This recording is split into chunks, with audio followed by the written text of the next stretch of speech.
కానీ ఎక్కడికైనా పోయామనుకోండి, అయ్యో ఇక్కడ ఇవన్నీ మాట్లాడకూడదండి, మాకు అన్ని క్యాస్ట్ల వాళ్ళు ఉంటారు, అన్ని మతాల వాళ్ళు ఉంటారు అంటే 5 మంది అన్ని మతాల వాళ్ళు ఉంటే 95 మంది హిందువులకి అన్యాయం చేయడానికైనా ఒక హిందువు సన్నద్ధం అవుతున్నాడంటే అటువంటి స్కూల్ మనకు అవసరమా? అవసరమా? సైలెంట్ అయిపోయారు మీరందరూ. అవసరం లేదా? అవసరం లేదన్న వాళ్ళందరూ చేతులెత్తండి. మన స్కూల్లో మన వాళ్ళు చదువుకోవాలా లేదా? మన స్కూల్లో మన ధర్మం బోధింపబడాలా లేదా? మన పాఠ్యాంశాలు మనకు ఉండాలా లేదా? రామాయణ, భారత, భాగవత, పురాణ ఇతిహాసాల యొక్క చరిత్రని మనకు మన పాఠ్యాంశాల్లో ఉండాలా లేదా? వేమన శతకం, అదే శృతి శతకం, నారాయణ శతకం మొదలైనటువంటి భాస్కర శతకం మొదలైనటువంటి శతకాలన్నీ మనం చదువుకోవాలా లేదా? ఈ రోజు అది లేకపోయినా మనం నోరులు మూసుకొని కూర్చుంటున్నాం. మనం వాళ్ళకే ఓట్లు వేస్తాం. ఓట్లు వేసేటప్పుడు ఈ మాట కూడా మనం ఎందుకు చెప్పకూడదు? అయ్యా మాకు మా పాఠ్యాంశాలు ఉంటేనే మేము మీకు ఓటేస్తాం, మాకు కావలసినటువంటి మీరు సాధిస్తేనే మేము ఓటేస్తాం, మాకు మా జుట్లు కట్టేసి జడలేసి మాకు ఉండొద్దండి, మాకు ఆ జుట్లు జడలు మాకు అవసరం లేదు, మాకుండే జుట్టు మాకు రాళ్ళు, ఆ విధంగా ఉంటాం, బ్రతికిపోతాం, మాకు ఫ్రీడమ్ అవసరం లేదు, మా ధర్మాన్ని, దేశాన్ని, దైవాన్ని రక్షించేటువంటి సంస్కృతి సదాచారాన్ని కాపాడేటువంటి వాళ్ళకి మేము ఓటేస్తాం అనేటువంటి ధైర్యంతో హిందువులు ఈ రోజు బ్రతకాల్సినటువంటి అవసరం ఎంతైనా ఉంది. అందువల్ల చాలా విషయాలు ఉన్నాయి, సమయతీతం అవుతుంది కాబట్టి మనందరము హిందువులుగా బ్రతకాలి.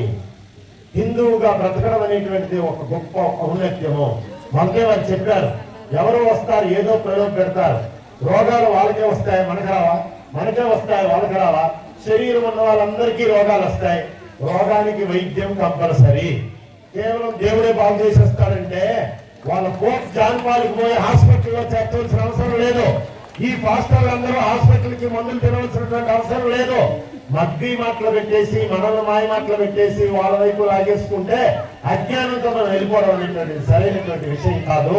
మన దైవము, మన ధర్మము మనకి ఇవ్వవలసిందంతా ఇచ్చి ఉంది.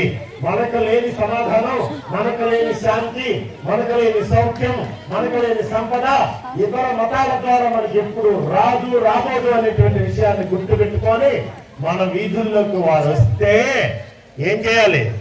తరిమి తరిమి కొట్టేటువంటి పరిస్థితిలో మనం అందరం ఉండాలి. 95 మందిమో 99 మందిమో మనం ఉన్నాం. వారు ఒక్కరున్నా మన వీధిలో శాంతిగా బ్రతకగలుగుతారు. కానీ వాళ్ళు 10 మంది ఉంది, మనం 90 మంది ఉన్నా ఈ 90 మందిని శాంతిగా బ్రతకనివ్వటం లేదా? అవునా కాదా చెప్పండి.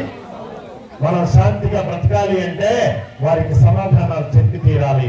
హిందువులు ఎవరిని ద్వేషించరు, మనం అందరం ఆత్మసోదరులుగా చూసుకుంటున్నాం, అందరినీ ప్రేమిస్తాం, అందరినీ గౌరవిస్తాం, అందరినీ సహోదరులుగా చూడటానికి కూడా మనం సన్నద్ధంగా ఉంటాం.